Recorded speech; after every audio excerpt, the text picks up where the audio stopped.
नमस्कार, मैं हूं संजय पांडे और आप देख रहे हैं टीवी 24 नेटवर्क। अयोध्या में बन रहे भव्य राम मंदिर के गर्भगृह में 22 जनवरी सन 2024 को रामलला विराजमान होंगे। पीएम मोदी के इस अनुष्ठान में मुख्य यजमान के रूप में आमंत्रित किया गया है।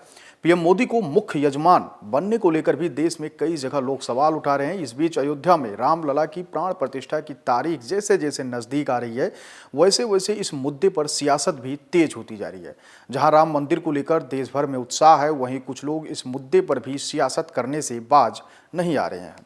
अब तक यह खबर आ रही थी कि चारों शंकराचार्यों ने रामलला की प्राण प्रतिष्ठा में आने से मना कर दिया है, पर अब इस बात की भी पुष्टि हो गई है कि यह खबर कुछ हद तक तो अफवाह है तो कुछ हद तक सही भी है।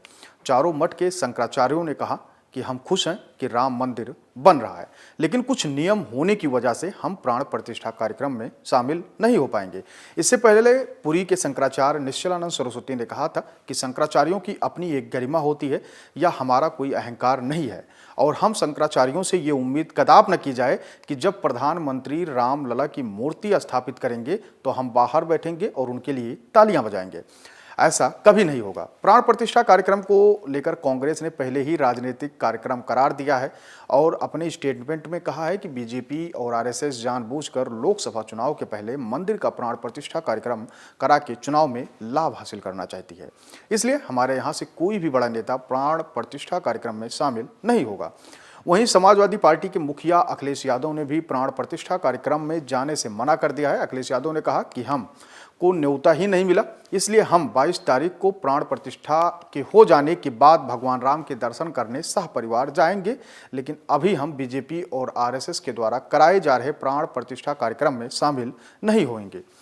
बसपा सुप्रीमो मायावती ने अपने बयान में धर्मनिरपेक्षता की बात करते हुए कहा कि मैं मंदिर के प्राण प्रतिष्ठा कार्यक्रम का स्वागत करती हूं और आगे भी बाबरी मस्जिद के बनने के स्वागत करूंगी।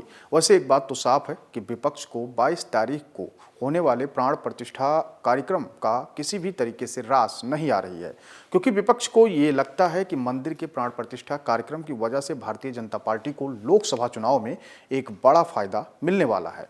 विपक्ष का आरोप भी है कि लोकसभा चुनाव के ठीक पहले बीजेपी आरएसएस के द्वारा एक षड्यंत्र के तहत यह कार्यक्रम कराया जा रहा है, जिससे लोगों को धर्म की तरफ मोड़कर वोटरों को अपनी तरफ आकर्षित किया जा सके। कांग्रेस पार्टी ने साफ तौर पर कह दिया है कि वह राम लला के प्राण प्रतिष्ठा में भाग नहीं लेंगे।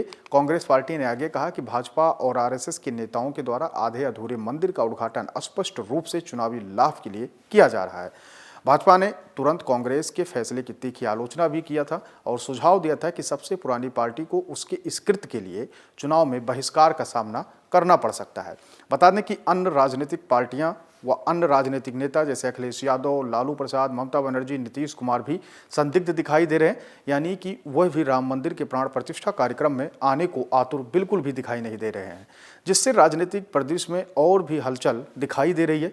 राम मंदिर प्राण प्रतिष्ठा कार्यक्रम में विपक्ष के द्वारा बहिष्कार करने व मंदिर न जाने की बात को लेकर तमाम राजनीतिक लोगों का मानना है कि इससे इन सभी पार्टियों को बड़े विरोध का सामना लोकसभा चुनाव में करना पड़ सकता है। अब देखने वाली बात यह होगी कि क्या 2024 लोकसभा चुनाव में भारतीय जनता पार्टी जो 400 सीटों को जीतने की बात कर रही है, क्या वह इसमें सफलता पाएगी या फिर विपक्ष मंदिर का बहिष्कार करके कुछ लाभ पाएगी। वैसे आप इस पूरे मामले पर क्या सोचते हैं? क्या विपक्ष को प्राण प्रतिष्ठा में शामिल होने चाहिए था या नहीं? दूसरा सबसे बड़ा सवाल, आखिर किस वजह से और किसके लिए विपक्ष भगवान राम के प्राण प्रतिष्ठा में शामिल नहीं होगी? आप अपनी राय कमेंट के माध्यम से हमको दे सकते हैं और ऐसे तमाम बड़ी खबरों को देखने के लिए देखते रहिए टीवी 24 नेटवर्क।